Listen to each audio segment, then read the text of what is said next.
I first met Cassidy Younghans back in 2019 at the annual Alternative Education Resource Organization, or AERO, conference in Portland, Oregon. Cassidy taught in conventional schools for about 5 years before shifting her focus toward self directed education. She was an intern at some of the self directed learning center settings that I profiled in my Unschooled book, as well as some other ones in her local area. She was a co founder and helped to launch a self directed learning center in Dallas, Texas. That was a 5-day a week full time program between 2019 and 2021 that served 28 families, and then left there in the summer of 2021 to create her own more grassroots learning community called Wild Roots, that's also located in Dallas, Texas. So I'm thrilled to have Cassidy Younghans with us today to talk about her experience finding her way to self-directed education and then becoming an education entrepreneur. Cassidy, welcome to the Liberated Podcast.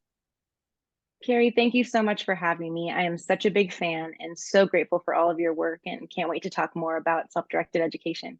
Oh, well, I'm thrilled to have you here. I'm really excited to hear about your journey from a conventional classroom setting into discovering the world of self-directed education. So maybe we could start there, Cassidy, of kind of how you got into education in the beginning, and then what started to pique your interest around self-directed education and alternative learning models. Yeah, so I'm one of those kids, family of teachers, always wanted to be a teacher. I tell the joke, I had my Barbies lined up and I was like, listen, we're going to learn. Here's the plan. I had like a little chalkboard and all sorts of stuff going. So I really loved playing teacher, always wanted to do something with young people. When I went into public education, I went to a Montessori school as a kid, actually. So I transitioned into public education, and that was a little bit tough for me. And I knew that growing up. So I felt like I could maybe be someone for kiddos in public school that are struggling. That was a safe space. And I also just loved to learn. So I love to share learning, get kids excited about learning. So I was like, this would be great. I should be a teacher for sure. So I knew that since I was little. So I went through college, got my degree, and then immediately started teaching at an awesome school in Grand Prairie, Texas, that was fine arts based. And so it was a public school, but it was a little bit more free flow, a little bit more artsy. There was, kids could have colored hair and things like that. So there was a little bit more self-expression there. I taught 7th grade English and I was there for 5 years. And the kids are incredible. Children are incredible. We know this. If you're listening to this podcast, hopefully you're on the same page.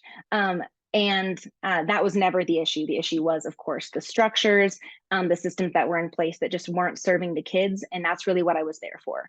I was really there to be with them and serve them. And when I found that I was getting pulled every other direction but that, I couldn't really be involved anymore. But I was really timid because I was like, what else am I fit to do?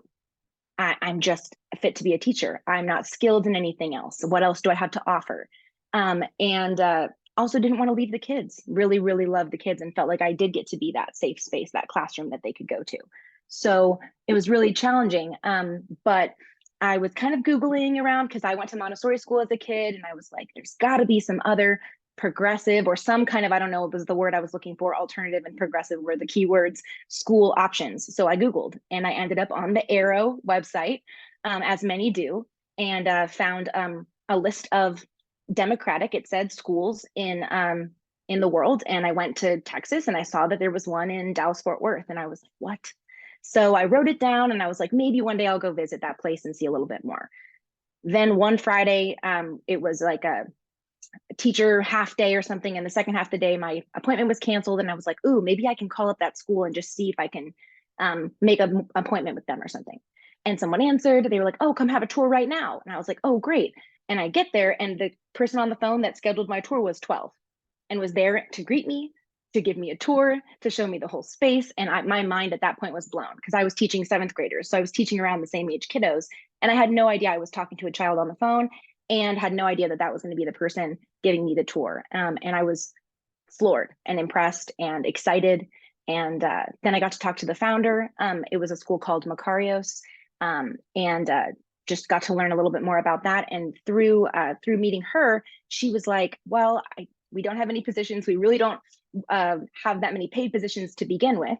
but we're hoping to create some kind of conference about self-directed education in the area. And maybe you could volunteer with us and help with that and learn about self-directed education with us through that. So that was a really big gift. So then I was jumping in and helped organize a conference. It was called Alt Path, and then it changed to Self-Directed Path. But the first year, we had Blake Bowles come speak at our conference, and I had coffee with him that morning before he spoke, and I was like, okay, listen, this is my personal crisis. I want to leave the system. I don't feel equipped, or I don't know if people will take me seriously. The self-directed world, nobody's going to want a traditional teacher in that sphere, right? Because it's the opposite thing, and blah, blah, blah, blah, blah. And he goes, just do it. Just figure out what you need to do. How much money do you need to take a year off and go learn about these places? And so that's what I did.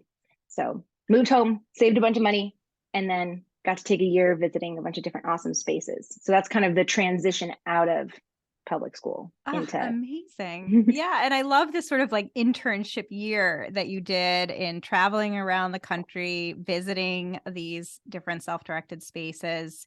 You said that you were at North Star Self-Directed Learning for Teens, which was one of the original self-directed learning centers in Western Massachusetts, founded by Ken Danford in the mid 1990s, also a former public school teacher. And he left to create North Star, which then led to the creation of Liberated Learners, the national network of North Star model self-directed learning centers, really now across the world.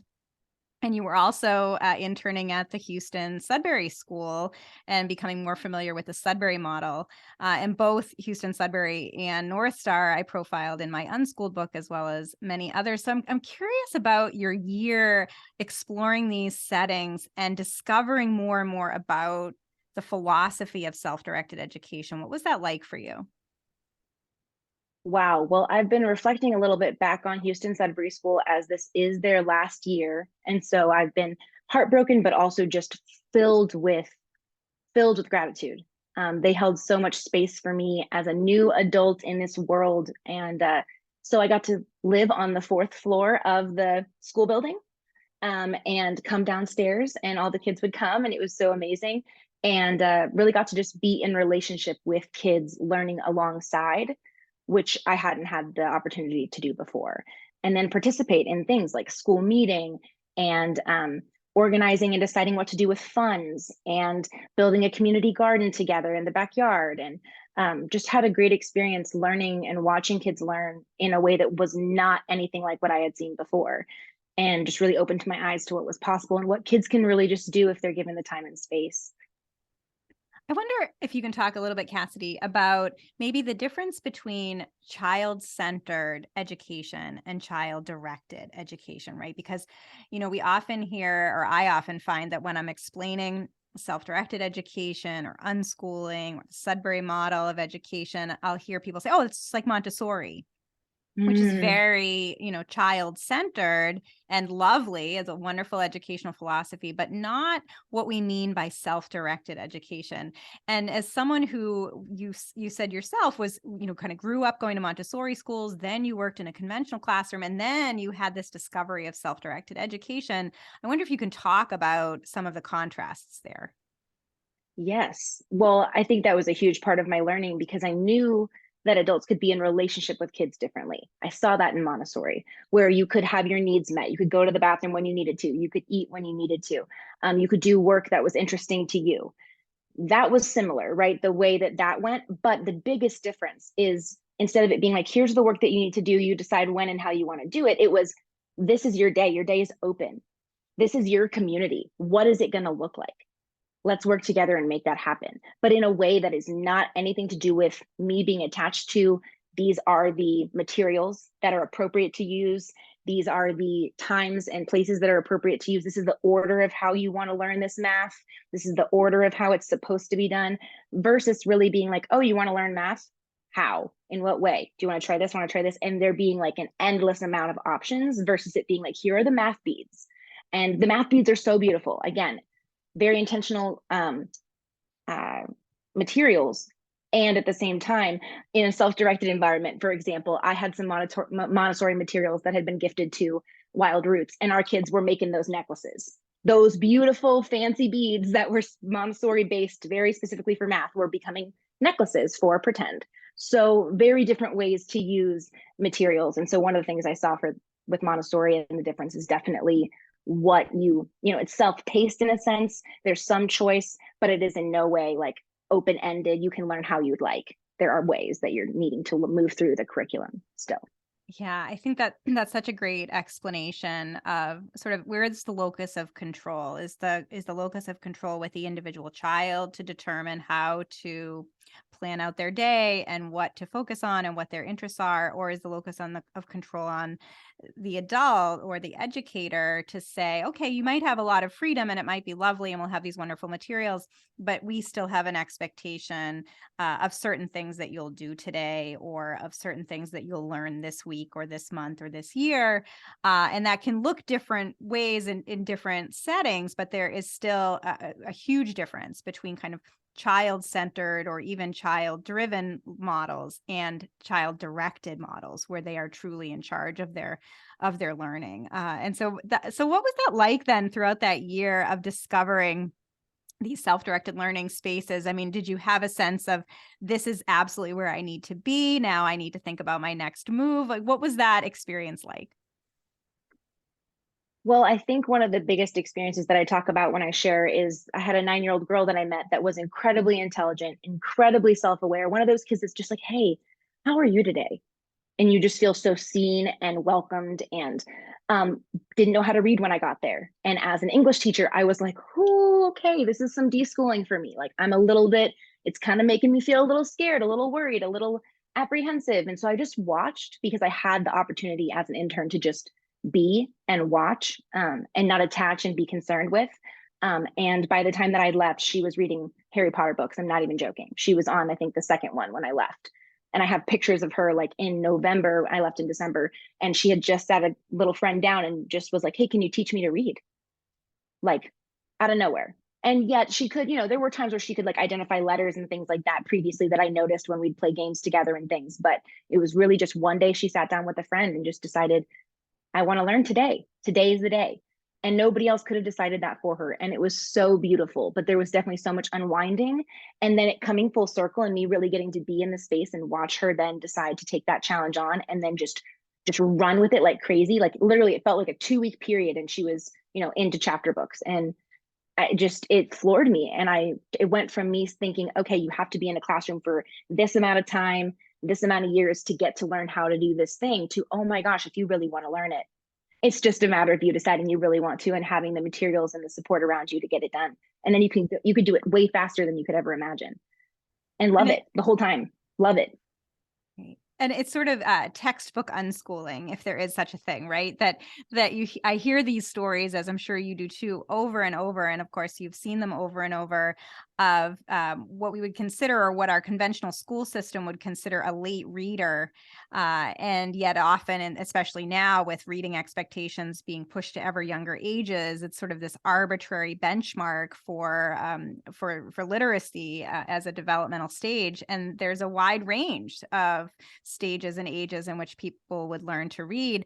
And yet you do find, certainly in the unschooling and self-directed world, that later readers, what we would consider later readers, often very quickly pick up reading and are reading Harry Potter. Literally, that's usually the example I hear, within a couple of months. So they go from kind of 0 to 60 very quickly if they happen to be on that later end of the what we consider the reading spectrum, and then achieve proficiency very, very quickly. And we just don't provide that flexibility within the conventional system at all. And I wonder if you can talk a little bit more about what you saw then as you were doing this year of interning and discovering self-directed education. What did it make you think of in terms of the way in which conventional schooling is not serving the needs of a lot of students?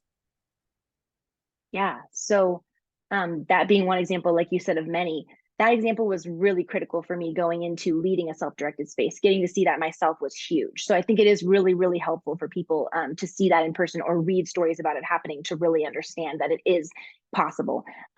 Because that's what happens is we get into traditional school and we decide this is the way learning has to happen. And so that's mistake number one. We decide as these adults, right, this is how learning has to happen. And I think that damages so many kiddos because it puts them on time constraints that are, like you said, are unnecessary. And it puts them in competition with each other. And it puts them all in these really small, like we've talked about, conveyor belt kind of system where they're all with the same age. They're all with kids. They're learning English. So they're all together learning the same thing in the same room at the same age. So seeing in self-directed where there's a 2-year-old and a 10-year-old and a 12-year-old all in the same room building Legos together and learning on various like levels and with various different topics at the same time, talking about World War II while also, breaking down towers and being silly and having fun. Like it can all happen at the same time. And that's something that I feel like isn't valued in the conventional system, is that just being present is learning. All of that is learning all the time. We don't have to have these fancy ways of doing it and these pre-planned things that adults just put together and hope that that means that the kids are going to learn everything that they need to be successful, when in fact so much of what they need is that social emotional learning, that time for play, that mixed age environment, and just resources and adults there to help if they need it. Oh, I love it. So after we met in Oregon at the Aero Conference in June of 2019, shortly thereafter, you ended up helping to launch and be a co-founder at a 5-day-a-week self-directed learning center in Dallas, Texas, that was in existence for a couple of years. Can you tell us a little bit about that experience? Yeah, so coming back from North Star, I just spent a bunch of time with Ken Danford, as you said, incredible mentor, and was able to have the opportunity to co-found a learning community in Dallas with one person that I had run the conference with that I mentioned before, and then a parent who had the funds. And so we ended up being able to open a program that was 5 days a week in a church space. We had ages 4 to 18.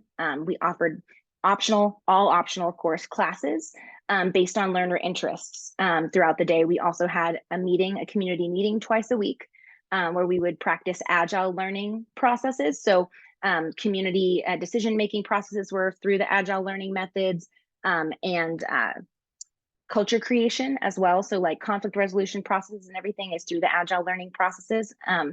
And I utilized kind of some of the things that I learned from Houston Sudbury School and from North Star and Liberated Learners. So bringing in a lot of the different things about, more of a democratic way of making decisions, and then also bringing in more of that teen element where you see with North Star, what I noticed was that they were hungered for classes. They want a little bit of that consistency, but they want them to be chosen, self-chosen. So we had a little bit more classes for the older kiddos, and then the younger kids had a little bit more space, but they still had tons of classes offered to them as well. It was an indoor and outdoor space. There was 4 facilitators, and it was really beautiful, and it lasted for about 2 years, and it was awesome.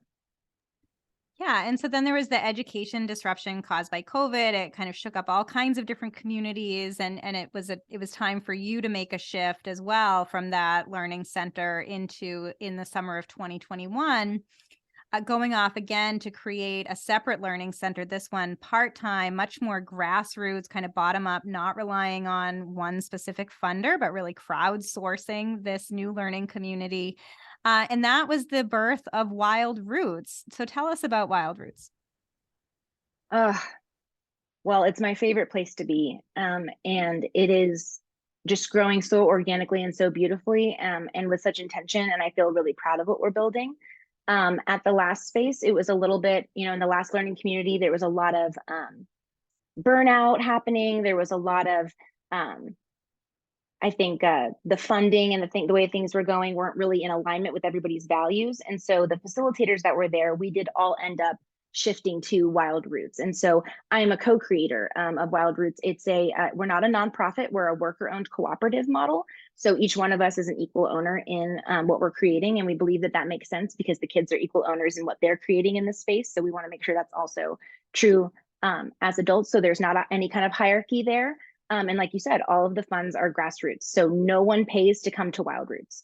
Right now it's a 2-day-a-week learning community, but last year we started just with flying squads, which are so fun. If you've never been on a flying squad, you should definitely go, or somebody should invite you, because they're awesome experiences you really don't need a space. So if you're wanting to start a learning community or start, gathering people, creating flying squads are a great way to do that. And what flying squads are you meet up somewhere local. It can be somewhere, ideally maybe with a lot of different places to walk to, or places that there's public transport to go around. And you as kids and adults decide, hey, like, what do we want to do together in this area? let's explore. So you're co-creating a field trip versus there being like a pre-planned, we're going to go here, we're going to go here, we're going to go here. And a lot of times it's going to spaces that kids maybe wouldn't necessarily be expected in during the school day or just in general. So we went to City Hall, we went to an arts festival, all sorts of different things, and it was incredible. So we did that for a little while, and then we were able to start meeting 1 and then 2 days a week. And so this entire fall, we've been meeting 2 days a week, serving families, again, just based on donations. So families that can donate funds, but we also have a lot of support outside of our families. We have support from local organizations that are mutual aid organizations and learning organizations. And we recently just got the Vela grant for Wild Roots. So we're so excited to be able to hopefully expand to more days a week into the spring and into the fall of 2023.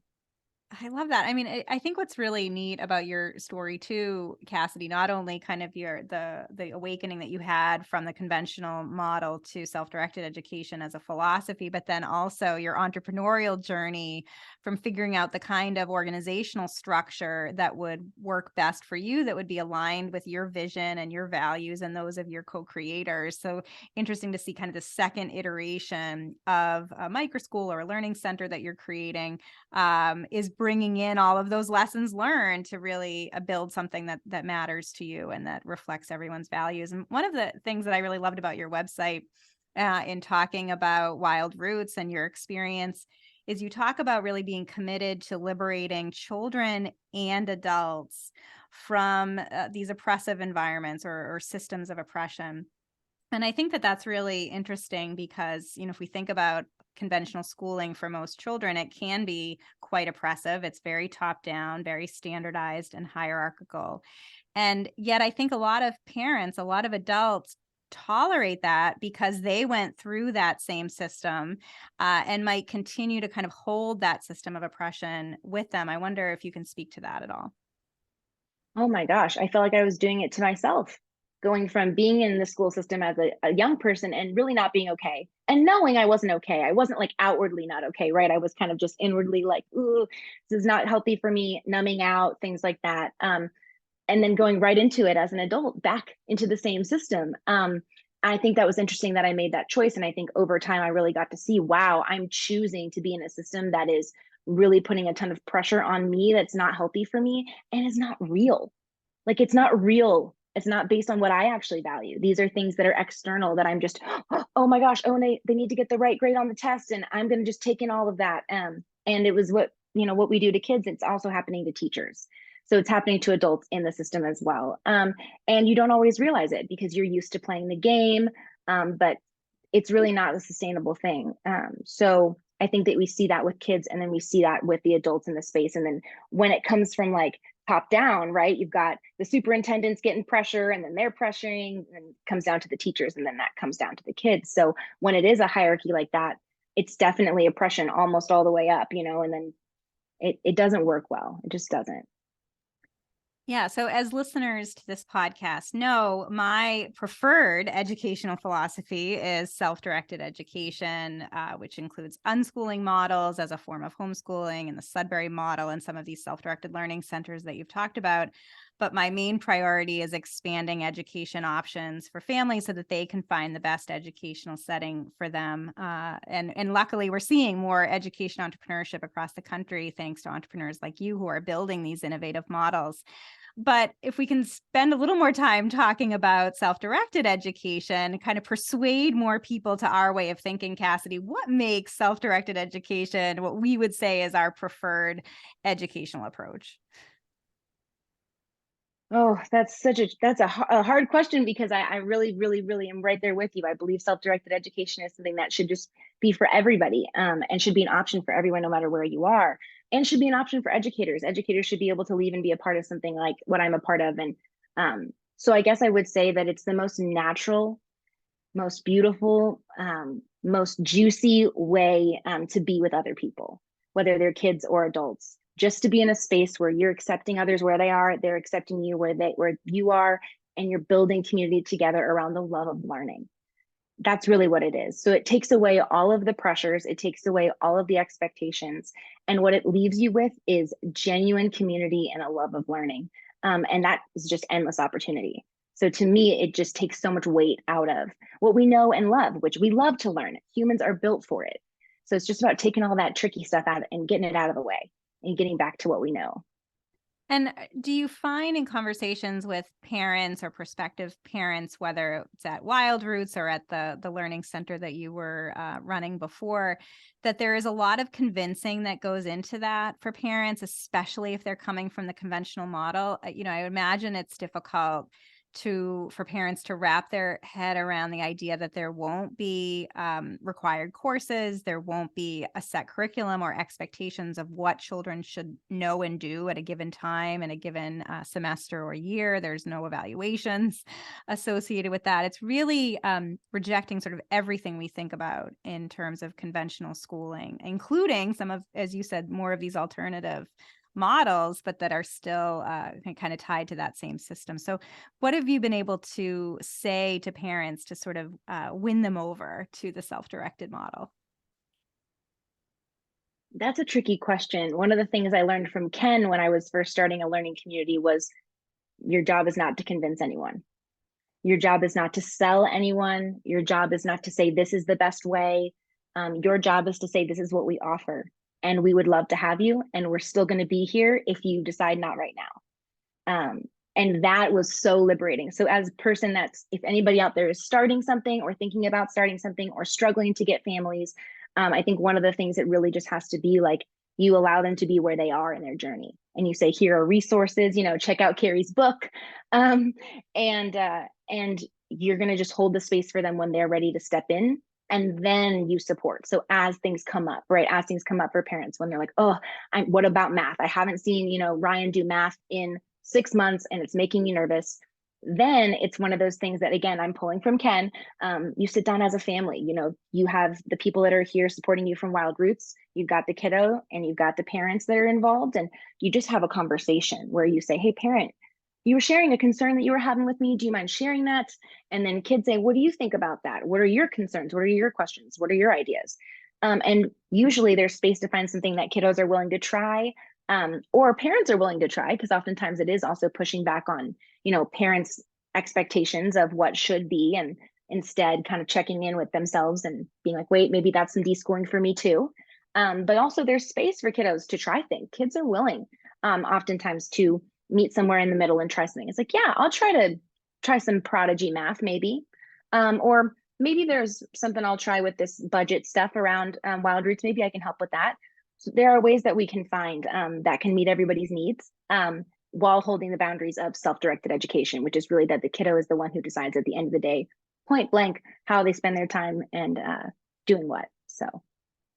I love that wisdom from Ken that you echo here. And I highly encourage listeners and viewers to read Ken's most recent book, Learning is Natural, Schooling is Optional, which is also the motto of North Star, and really gives insights into that model and into self-directed learning. And I love that idea of you don't have to convince others. You just have to be sort of set and confident in your own educational philosophy and approach, and then let people into that, let them see what that's all about, and then nurture that relationship once they join. And it's, in some ways similar if we think about restaurants in our communities, right? That there's all different choices. You can choose, different kinds of foods, different cuisines, different settings, different price points, all of that in our communities. They're not necessarily selling us. They're just, doing what they do best, and hope that that resonates with their constituents, their consumers and their communities. And I think that that's a similar model to what you're saying there. So And I love that. Add, Yeah. I'm sorry. No, I would please. add to what you're saying with the restaurants. Too, I think it's about looking at your community, talking to your community. What kind of food do you like? What are your needs? What are, if you're building a restaurant from scratch, right, in the space, you don't know what exactly is needed. So I think it's important to also talk to your community. That was huge for us as Wild Roots, is what are the kids in North Texas needing right now? What are the families needing now? And then showing up and meeting that moment, I think, is huge. But being true to your vision as well, Yes, right? Is not 100%. compromising on that, because I think that that's a challenge It's tricky for entrepreneurs is, you want to satisfy consumer demand, but you also need to stay true to your philosophy. I wonder what your thoughts are on that. You're exactly right. It's a balance. I think it really is getting true to who you are, and then also looking at the needs of the community and having and holding both. Mm. Um, and as you said, still checking in constantly about it, right? Saying, okay, here are the values, here are the community needs. Where do these two meet for us? And where do they maybe not? And then being honest about that and saying, oh, here's a community need that we're not the people. There's awesome resources over there, you know? That's great. And so, Cassidy, you mentioned that you are a recipient of the Avela grant. The Avela Education Fund is a national nonprofit that provides startup grants to non-traditional learning models all across the country, self-directed learning centers and faith-based communities and homeschool collaboratives and low-cost private schools and micro schools, all kinds of different learning models. Their main point is to activate non-traditional educational models and expand choices for families. And so that was sort of something for you that you think is going to help you expand. I wonder, what you're planning on using those funds for. Yeah. So currently we serve about 23 kids, but hoping to serve more. And hoping to serve more days a week. So in the spring, we'll be able to welcome over 3 new families, hopefully more. But we have the funds to be able to do that now, which is incredible. We also had a giving fundraiser over Giving Tuesday, which was great. So we're sitting on a great amount of resources for the coming year to be able to expand more days a week and to serve more learners. And of course, bring on more facilitators and continue to pay our facilitators and pay new facilitators. So it really is going to be monumental as far as up leveling what Wild Roots already brings. That's great. So, you've given some nuggets of advice so far for education entrepreneurs or aspiring education entrepreneurs who may be listening, talking about holding that balance between vision and demand, consumer demand, and kind of making sure that there's space for both. You also talked about, some of the pitfalls and maybe having one large funder versus a grassroots effort of crowdsourcing to organize a community. I wonder what other advice you have now, several years into this journey, things that you wish you had known early on. Uh, it's okay to grow slow. You should grow slow. I think that's huge. I think jumping into a 5-day-a-week learning community with people that I knew somewhat well, but not super well, and with a funder that I didn't quite, again, we didn't quite align in ways that I thought we did, was a mistake. So definitely figuring out, really trying to hash out all of the different things that might come up. But of course, that's not always going to happen. So realizing that you can start over. You don't have to have a big chunk of money to start something. And if you are an entrepreneurial spirit, like for me, you find ways to make money other ways so that you can still make the dream happen.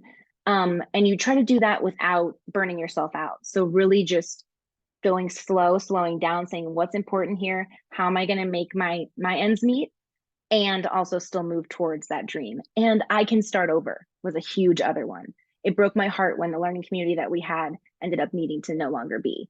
But I got to start over, and I got to start over with so much more wisdom, so much more information, so much more support. And it's just coming full circle already so much. The amount of money that we've raised equals the amount of money that was initially donated to fund the old learning community. Wow. So that's been really huge. Just really being able to show ourselves that we can actually raise this money on our own. And if we stay true to our vision, our values, and keep growing slow. So that's Ah, huge, because I just wanted it to be like done and ready and 5 days a week, here you go. And that's just, it's okay that that's not how it's going to be. And it's better that it's going to be slow. I love that. And recognizing that those inevitable setbacks in any entrepreneurial journey can lead to a better place, that it might seem really sad and difficult at the time, but it can add to kind of your knowledge and wisdom, and in your case, you're able to create something even better the next time around from all of that knowledge and experience. So that's great to see. So, I know you talk about growing slowly and having this really come together organically with support of your community. But what do you think Wild Roots looks like, say, 5 years from now? So big vision, go with me here, is self-directed learning community 5 days a week, but also like a resource center, a community resource center, not dependent on the government, not dependent on capitalism and external structures as much as possible, just really dependent on grassroots funding. And it may be offering a free food kitchen. Maybe there being a tool library. And if you guys haven't heard of that, like a library where you can actually check out tools like quality equipment. Adult classes for self-directed learning for adults, where adults can come in for free, learn whatever they would like to learn. We would love to have a space where there can be more service, more giving back, more family services. So support for families that may be having some different issues that they need, maybe like counseling services around, or school trauma is a real thing, right? If you're coming out of traditional school and you've had some really negative things happen, having some counseling support and possibly EMDR and things like that, some different ways to support kiddos and families and outside of just education. So learning being kind of the learning community being the start, but then it really just echoing out into all the different community needs that we see is really the big vision. Now, I don't know about 5 years, but maybe we'll be closer to there in 5 years. But first, a 5-day week learning community, and then really hoping to build out services for any person, any age in the community, regardless of ability to pay. That's great. And really this vision for a voluntary cooperative community that comes together with shared vision and values, and that folks that kind of are also aligned with that vision and those values can feel supported in that community, both in terms of education for their children, but also is part of this larger community and this vision. So, I just wish you well with that, and excited to see where it goes, and certainly seems like a real treasure for families in Dallas, Texas. So Cassidy, if my listeners want to connect with you and follow your journey, what is the best way for them to do that? So my website is just my name. So it's CassidyYounghans.com. To follow Wild Roots, it's wildrootscollective.org. And we're on social media as Wild Roots Learning Community. So you can find us on Facebook or Instagram that way. Cassidy Younghans, thank you so much for being on the Liberated podcast. Thank you so much for having me. It's been so fun.